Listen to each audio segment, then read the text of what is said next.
Hello everyone, it's Shane Kanto, your Wasteland reviewer, and I'm here to review Kurt Vonnegut, Unstuck in Time. And this new documentary is from Robert B. Weide and Don Argott, and this documentary focuses on the life of Kurt Vonnegut, who I'm a huge fan of. I remember reading Cat's Cradle in high school, and that kind of just being like, this is really interesting, and made me want to go out and read his other works, and really captured my imagination of like what of your voice can be in writing. Because how I am with films now, I used to be with books growing up. So like I used to read a lot more books than I watched movies, and I was very excited to watch this documentary and learn like who this man was behind this very unique and darkly funny voice. And what it turns out, he's very much that darkly funny kind of guy. And you see documented interviews with him and conversations and clips like all the way up to like him being on like The Daily Show, and him just having this really dark sense of humor, but also being so jovial about it too, but also being very serious about the issues that are going on. And you get to know like his upbringing, his experiences, the tumultuous relationship he had with family, whether it's his marriages or some of his disconnected relationships he had with his children. You hear from them as well, and what it was like having him as a father. And that really paints this wider perspective on who this man was, because it isn't just like, what an amazing voice, what an amazing writer.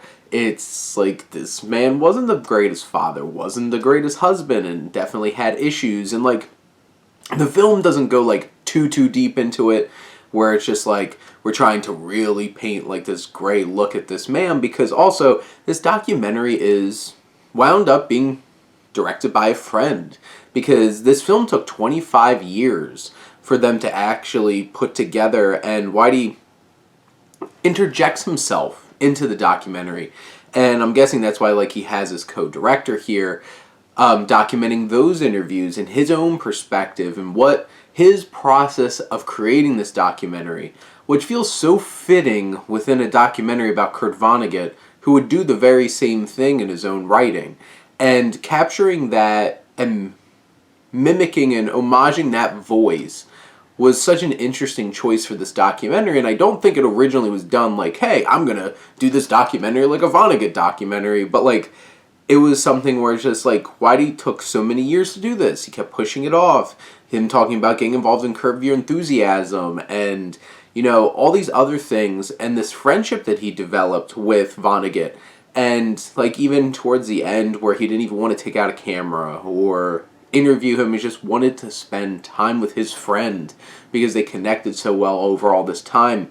And this documentary does a really great job of capturing the scope and the perspective of Vonnegut's work, the influences, his experiences in his own life that really shaped who he was as a writer and what he wanted to focus on, his experiences with World War II, and how that kept coming back throughout his life, all the way up to the war in Iraq, and how those perspectives went right into his books. Because his books were very personal. It was very much him speaking to the audience, and in a very unique way. And that's what always captured my attention, was like, I've never read anything like this before, and it's so interesting, and I love it. And that's why it connected so well with me over this time, that there's certain things that I really appreciated this documentary in terms of getting a chance to really see the man behind all of this. Because you really do. You really see him. He's speaking intimately about things. You see his life. There's great footage. There's a wide breadth of different people who are interviewed for this. And even some of the best parts are little clips of him doing like a lecture and just throwing out a joke and just being like, well, that is a very Vonnegut thing to say, isn't it? And you understand why his influence became the way that it was, and you get that out of this film, and you also get a lot of heart in this film. It does venture off a little bit into Weide's life, and I'm like, I don't know if I felt super connected with him, that I wasn't wishing, can we get back to the Vonnegut part here? But in the end, I think this is a very interesting and unique documentary. There's definitely a passion in it. There is a channeling of that Vonnegut energy in it, and you really get a special look into who this man was, and also the man behind the camera, and who he was, and what led him to finally creating this film. But I would definitely recommend this. Go check this one out. But those are my thoughts on Kurt Vonnegut, Unstuck in Time. Let me know what you think, and let's talk some movies. But thank you as always for tuning in and supporting your Wasteland reviewer.